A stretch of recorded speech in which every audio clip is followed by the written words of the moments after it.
Welcome to the top 5 best RPG games for the Nintendo Switch in 2022. You heard me right, 2022. Therefore, anything in 2021, 2020 is not going to be on this list. However, there are some things that probably still won't be on this list because they just haven't come out yet. And that being said, it's community based. So everybody that says this is good, this is bad, etc., I'm taking it all into consideration. So I suggest you stick around to the final one. It may surprise you. And finally, if you want to see more of these, please show some love to the channel. Let's get started. To begin, I want to get one of the honorable mentions out of the way. It's going to be Pokemon Scarlet and Violet. The reason we can't put this on the list because as of the time I'm recording this video, it's not currently out. Therefore, we haven't played it, so I can't really recommend it. Now listen, it's a Pokemon game. We know what those are like. We've played plenty of them. So I don't think that this game is going to be that bad that it wouldn't make it on this list if I made this list next month. However, because we haven't played it, I can't put it on the list. But it's still worth an honorable mention. A new generation, they're going to have new forms, a new type of meta. It's different, it's new, it's worth your time. But again, maybe in the future, not right now. Now then, let's go ahead and get into the big list. Number 5. Nier Automata, the End of the Yorha edition. Now this game has been out for quite some time on PlayStation. And you're going to get it a little bit later after for the Switch. And it's probably not as powerful as it was on the Sony console. However, it doesn't mean it's a bad game. When Nier Automata came out, this is a game that shocked the world because it really doesn't tell you the story straight up. Matter of fact, it's one of the only games that makes you play a story multiple times. And that's right, it wants you to complete the story, come back, play it again. Some events may change here and there until you get further down the line. However, the more you play it, the more you learn about the world. Chronologically speaking, this is not the first Nier game. Nier Replicant came out before this, and you could say that's the first game of the series, but it's not on the Switch. But the good news is, you really don't have to focus on Nier Replicant to know what's happening in Nier Automata. You can start on this game alone, you have a story that stands by itself, you won't have to know anything else about the series, and you're going to get a story that you're going to enjoy. As playing as a famous character 2B, you get to walk around an abandoned city and figure out what happened to civilization. Now, the more you play to completion, the more you learn about this world. So I would recommend 100% to do everything you can in this game. Try to platinum it. Completing everything within this game is going to be worth your time. If you want to get the full story, finish it out. But if you don't have time to do it, I would still recommend the game.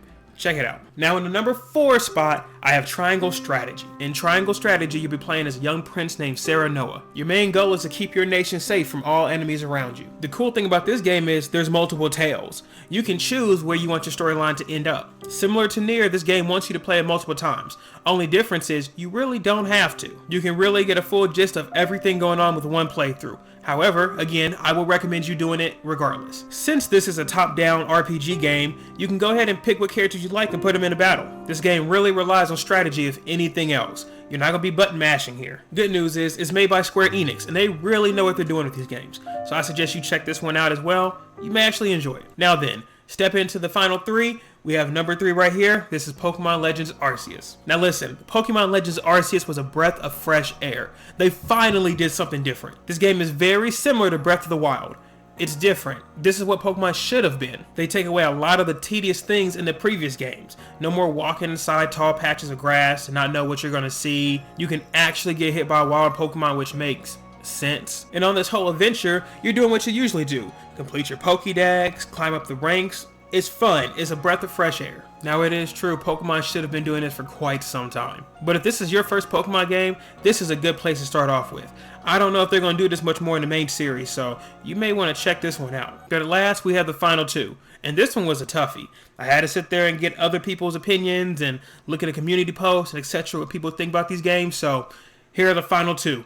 Number 2, Persona 5 Royal. This hurts to put it at number 2. It really does for me. I love this game. It would usually be number 1, but I have to put it at 2nd. The game came a bit too late. However, for the $60 price, you'll probably get the most out of your money in this game here. Playing as a young man that was sent away from his home because of an incident, you and your friends try to fight the injustice in society and go against adults. Using these demons called personas, you fight through all kind of monsters that others can't see. And as the name suggests, it's number 5, meaning it's been doing pretty good. While it is based off of another game called SMT, there's another franchise similar to this called Soul Hackers, and they all do the same thing. Reason I'm saying this is because the company that makes this, Atlas, they're established. They know exactly what their formula is. Now what makes this better than normal RPGs is you get to experience a normal life, relationships, school, jobs. It's all here. So even though it is full price, It is the latest addition to the series. I suggest you check that out as well. But finally, we have the cream of the crop, numero uno here, the best RPG game in 2022. So taking up the #1 spot is going to be Xenoblade 3. The main character Noah and several other friends go on a journey to see what caused the war they're currently in and to find out the truth about the world. Along the way, you'll find other friends that will help you throughout your adventure. Similar to Nier and Persona, you don't really have to know the other series just to get into this game. However, it would be helpful to know what happened in Xenoblade 2, 1, etc. The combat mechanic is very unique for this game. A lot of the work you have to put in for other games isn't really here for this one. With that being said, it doesn't take away that you have to think. Managing characters' resources, moves, and plenty of other things will help you win a fight. But the main thing you're here for are the likable characters and the story. Now listen, if you don't want to hear it from me, go Google, you'll find it. People love this game. But with that, here are the top 5 I have for this 2022 RPG list. But hey, there could be many other games that I'm missing, so if there's a favorite that you love and I don't have it on this list, put it in the comments below. And finally, if you want to see more of this, show some love to this channel, tell me what you want to see next. Thank y'all have a good one. Later.